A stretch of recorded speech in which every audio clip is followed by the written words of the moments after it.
Hoje é dia de falar de esportivo nacional aqui na garagem, a bordo do Gol GTI. O Gol GTI, bolinha, para mim tem um valor sentimental, digamos assim, porque foi um carro que foi contemporâneo da época que eu estava quase tirando minha habilitação e sem dúvida nenhuma ele foi uma revolução aí entre os GTIs e é um carro que marcou época e quase já colocando a merecida placa de coleção.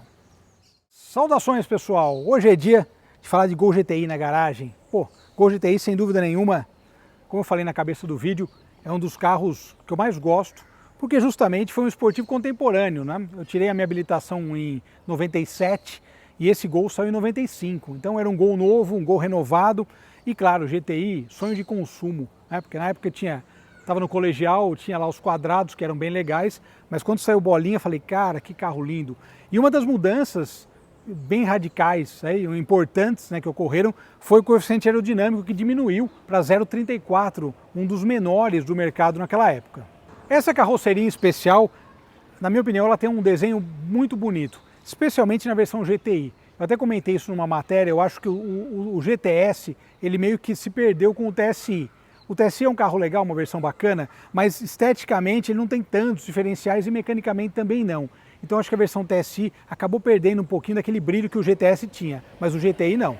Então, esteticamente falando, a gente começa pela dianteira. Uma coisa que eu acho muito bonita desse carro é o conjunto óptico com farol auxiliar integrado. Cara, foi uma solução fantástica e muito moderna. Fora isso, ele tinha já várias peças que eram recicláveis, não agredia a camada de ozônio, no ar-condicionado, tinha várias coisas desse tipo e acabavam chamando atenção na época. Outro detalhe sensacional é essa grade com o GTI. Cara, e depois veio o GTI 16 válvulas com a bolha no capô, que era justamente para acomodar o motor, né? Tinha uma função técnica, né? Muita gente achava que era para diferenciar a versão. Na verdade, era uma função técnica que o 16 válvulas tinha um motor alemão. De qualquer forma, o GTI manteve essa fórmula do sucesso que a Volkswagen havia colocado lá em 88. Eu lembro quando eu peguei aquelas 4 rodas de 88, meu pai chegou em casa da banca, eu olhei, tinha aquele GTI azul marinho. O GTI era um carro muito exclusivo quando saiu, porque só tinha o azul Mônaco com o cinza. Eu acho que os primeiros GTIs, o pessoal fala de preço hoje em dia, mas se você for pensar, eles se tornaram clássicos porque foram carros muito próprios, né? Só uma cor disponível, a injeção eletrônica, né? O pioneiro da injeção no Brasil, então um carro realmente com um simbolismo muito grande. E o 95 eu acho ele legal por conta disso, e depois, né, na sequência, os 16 válvulas, cada um dentro da sua importância e dessa grande história esportiva da Volkswagen no Brasil. Outra característica muito interessante desses carros, que às vezes é difícil você encontrar no GTI, essa roda de 14 polegadas. Muita gente troca pela 15 da versão 16 válvulas. Eu acho bonito, sim, esteticamente é bonita. Mas assim, quando você fala em termos de originalidade, sem ser excessivamente purista, eu acho que, cara, essa roda 14 é a roda para ele, né? Para a versão GTI. A 15 também fica legal, mas, cara, para mim a 14 é a definitiva. E para mim, uma outra questão que era meio que a cereja no bolo dessa versão é o kit aero. Cara, o kit aero, sem dúvida nenhuma, ele deu uma identidade visual para o carro que é única. Por isso que eu falei que o TSI ele perdeu um pouquinho a identidade do GTS, porque ele é um carro que não tem esse diferencial estético. Esse kit aero é muito bem colocado. Cara, os designers da Volkswagen estão de parabéns por fazer algo que combina tão bem com o carro. Poucas coisas combinam tão bem com o carro quanto esse kit aerodinâmico do GTI. E por fim, o kit aero, não só as saias laterais, como também esse aerofólio na traseira com brake light, que era muito charmoso. E para fechar, a traseira, muita gente só vê esse carro de traseira passando, né? 2000 GTI com esse bocal, né, a ponteira de escape, que também era um diferencial muito charmoso e dava aquele toque esportivo da época. Aqui, olha só, outro toque que é muito interessante também do GTI bolinha, que é a padronagem. Essa padronagem exclusiva que faz um carro esportivo uma versão especial, né? Mecânica, padronagem de banco. E aqui a gente tem a padronagem de banco, que é muito legal, e os bancos recaro, né? Interessante. Além disso, ó, aqui a gente tem o banco sem encosto de cabeça, mas depois também tinha encosto de cabeça, né? 16 válvulas. É bem bacana. Uma coisa interessante, que foi uma mudança importante em relação ao quadrado, diz respeito ao painel. Cara, o volantezinho de 3 raios, olha só, diâmetro menor aqui, o detalhe. E uma das coisas que sempre muito elogiada, esse painel com o fundo branco, também trazendo o termômetro, que é uma coisa interessante. Podia ter uma pressão de óleo ali, hein? Pô, ia ficar fantástico para um carro esportivo, seria muito interessante. Até 240 km por hora. Temos aqui esse painel bem integrado, né? Ou seja, o painel, e a gente pega os Santanas da época e tal, também eles seguem essa mesma ideia. Toca-fitas, faróis auxiliares aqui, olha só, porta-fitas para quem é mais jovem e não conhece, porta-fitas, e aqui, câmbio da Volkswagen, sempre fantástico, sempre um câmbio excepcionalmente bom. E olha só que legal, catálogo, eu adoro essas coisas de época. Peraí que eu vou abrir aqui, vamos abrir com cuidado, né? Sem dúvida.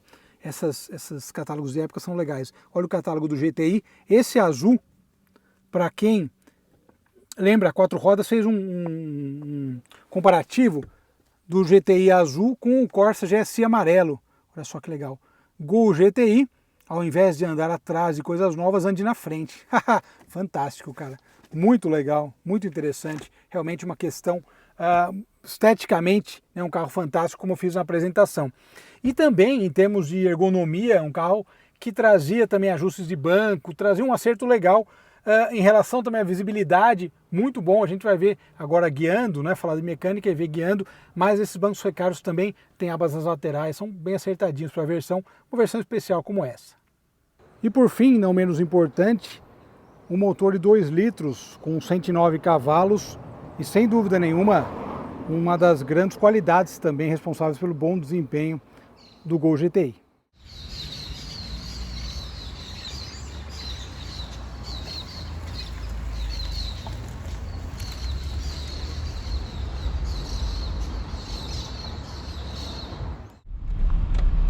Muito bem, pessoal, Gol GTI. Uma coisa interessante do Gol GTI,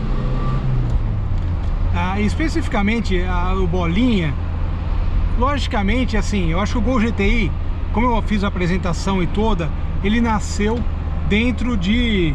Fechar aqui para poder ficar uma tranquilidade, né, sonora. Acho que o Gol GTI ele nasceu dentro de uma ideia mais de exclusividade, digamos assim. Então a questão da própria tonalidade azul Mônaco, talvez a ideia original da Volkswagen dentro dessa proposta lá de 88 fosse deixar o GTI como um carro bem exclusivo, mas logicamente talvez o mercado, a chegada do KD GS também, isso tudo acabou talvez falando, pô, acho que a gente tem que criar opções de cores, criar combinações diferentes, e aí ele acabou mudando.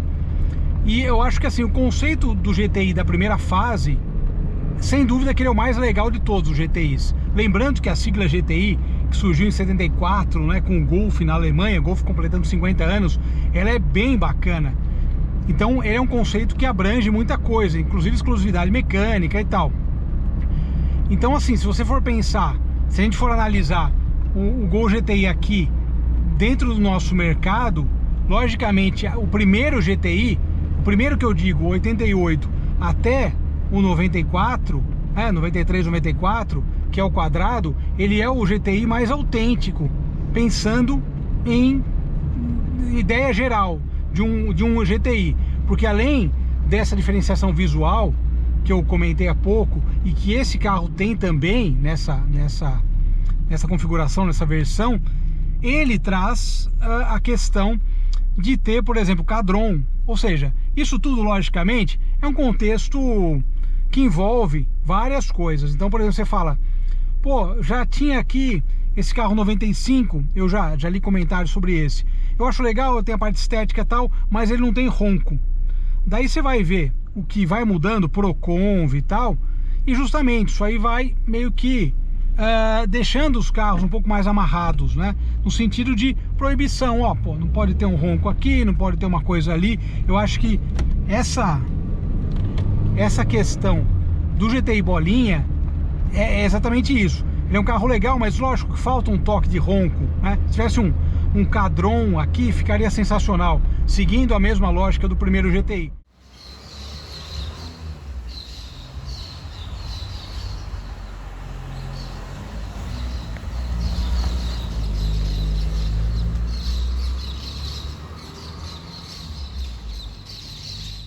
Mas logicamente também ocorreram mudança de legislação. Você sabe que legislação é uma coisa que sempre acaba, digamos, complicando, né? Qualquer nova ideia que possa existir dentro de um projeto, dentro de uma coisa original. Então eu acho que o GTI ele acabou perdendo esse, digamos, esse legado do som por conta disso, né? Por conta da obrigatoriedade mesmo de não fazer algo que fosse um pouco mais barulhento e tal. Mas assim, de qualquer forma, eu acho que a versão em si, ela tem características muito interessantes. Eu falei desse GTI que é o meu contemporâneo, né? Porque assim, lógico, para quem gosta de carro, desde criança você acompanha tudo. Mas logicamente, quando vai chegando, pelo menos o pessoal da minha idade, né? 40, 45 anos. Quando vai chegando aquela fase de você tirar a sua CNH, daí você começa a olhar com mais atenção. Você fala, pô, que legal, imagina dirigir esse carro, deve ser interessante, né? Você já começa a ver também essa questão de carro de outra forma. Você fala, pô, deve ser legal dirigir isso, tal. Eu acho que essa é uma mudança interessante que acontece justamente nessa fase que você vai, né, tirar a CNH. Para mim foi exatamente assim. Quando eu fui tirar minha CNH, cara, eu falei, que interessante. E foi bacana, porque eu lembro que um dos primeiros carros que eu guiei, depois do carro da autoescola, foi exatamente um Gol bolinha. A gente tava fazendo uma transição, troca de carro, e daí minha mãe alugou um Gol bolinha, um Gol Plus mesmo, né? Eu vou gravar com um em breve, vou contar essa história de novo.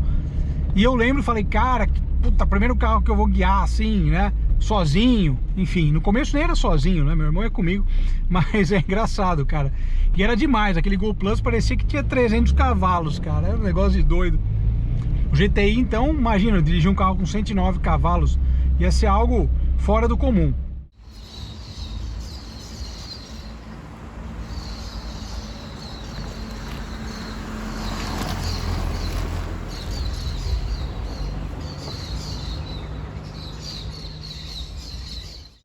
Por isso que cada carro tem uma importância própria. Mas o GTI dessa fase, sem dúvida, que eu acho que ele é legal por fechar um ciclo. Porque a gente sabe que depois desse, aquele último GTI que a gente andou, que é um GTI 16 válvulas também, ele é um carro que ele acabou perdendo, que é um GTI 16 válvulas também, que é o 4 portas, é o último, ele é até o mais raro do GTI, se você for ver, só que ele é o menos expressivo. Então acho que essa fase ainda, ele carregava toda essa exclusividade, toda essa questão de ser um Gol GTI, de ter uma sigla esportiva e de carregar essa questão da Volkswagen.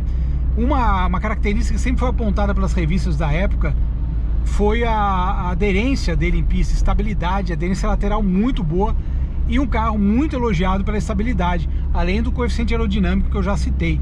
Ou seja, realmente muitas qualidades nesse Golzinho e que acabou aí, digamos, se tornando clássico, né? Porque agora, ano que vem, já bota a placa preta, mas eu teria um GTI desse justamente pela nostalgia, cara, porque eu acho que te traz lembrança da adolescência, né? Do momento muito bacana e que pensar em dirigir um GTI era um negócio incrível. Então, dirigir esses carros é sempre legal, cara. E esse aqui é originalzinho com ABS, inclusive esse aqui tem o pacote completo, tem ar-condicionado, tem ABS, fantástico. E é isso aí, eu já vou me despedindo. Ver se eu consigo passar aqui para subir a rua. E é isso, meus amigos, mas uma matéria bacana, né? E justamente, tipo, andando com seus sonhos de consumo, né? é meio por aí.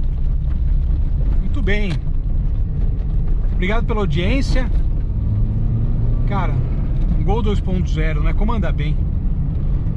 Nos falamos. Obrigado pela audiência. Grande abraço, pessoal. Até mais. Dá mais uma voltinha, né? Pô, claro.